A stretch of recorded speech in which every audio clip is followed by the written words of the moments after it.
Meaning of implacably. Implacably. Implacably. Implacably. Implacably. Implacably means to be unwilling to make peace or to be unable to be soothed or pacified.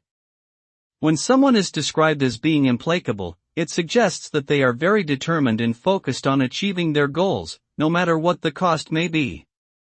The result of being implacable can be both positive and negative. On the one hand, a person who is implacable may be very effective in achieving their objectives, even in the face of great adversity.